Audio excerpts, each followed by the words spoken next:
Каспий KZ мобильді қосымшасында 270-ші нысандағы декларацияны қалай тапсырады?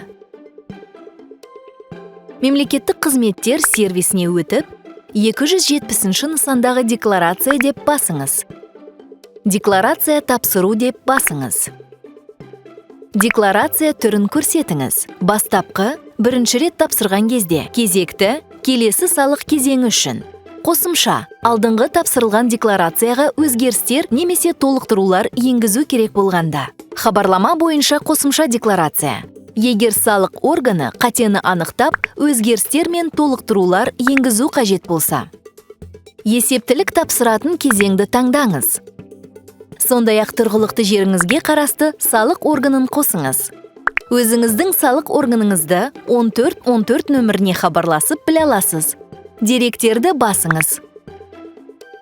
Қазақстандағы және одан тыс жердегі мүліктен түскен табыс туралы мәліметтерді толтырыңыз. Табыс түрін таңдап, соманы енгізіңіз.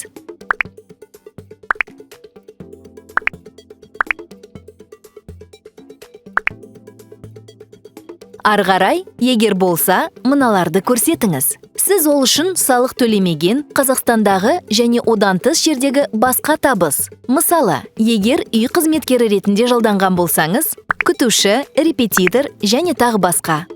Өзіңіз басқарып отырған не 25%-дан астам үлесін иеленіп отырған шетелдік компаниядан түсетін табыс.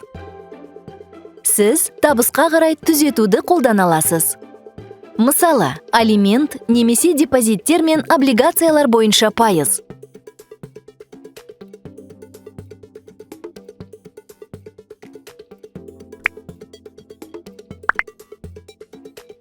Және екі түрлі салық шегерімін қолдана аласыз. Стандартты,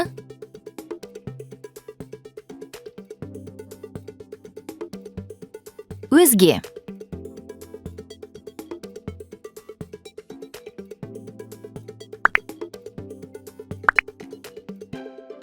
Мыналарды көрсетіңіз. Егер сізден Қазақстаннан тыс жерде табыс салығы ұсталса, мысалы, жалақыдан немесе инвестициялар бойынша дивидендтен.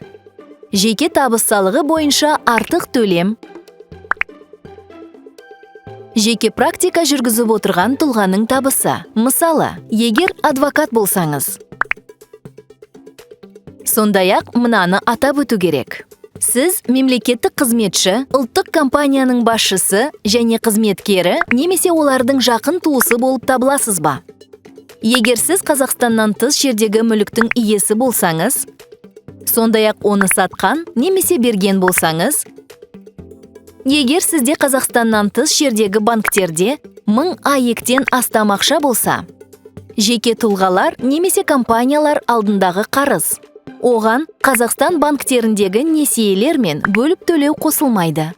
Жеке тұлғалар мен компаниялардың сіздің алдыңыздағы қарыздары. Қазақстаннан тыс жердегі мүлкіңіз немесе активтеріңіз. Бақыланатын шетелдік компаниялардан түсетін табыс. Оған жалақы кірмейді. Деректерді тексеріңіз. Қажет болса, оларды өзгертуге болады. Растап, декларация тапсыру деп басыңыз.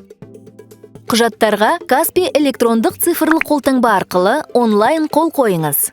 Табыс пен мүлік туралы 270-ші нысандағы декларация тапсырылды.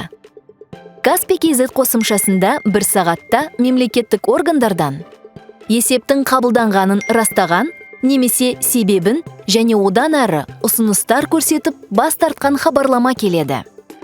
Осылайша, Каспий KZ мобильді қосымшасында 270-ші нысандағы декларацияны оңай әрі тез тапсыруға болады.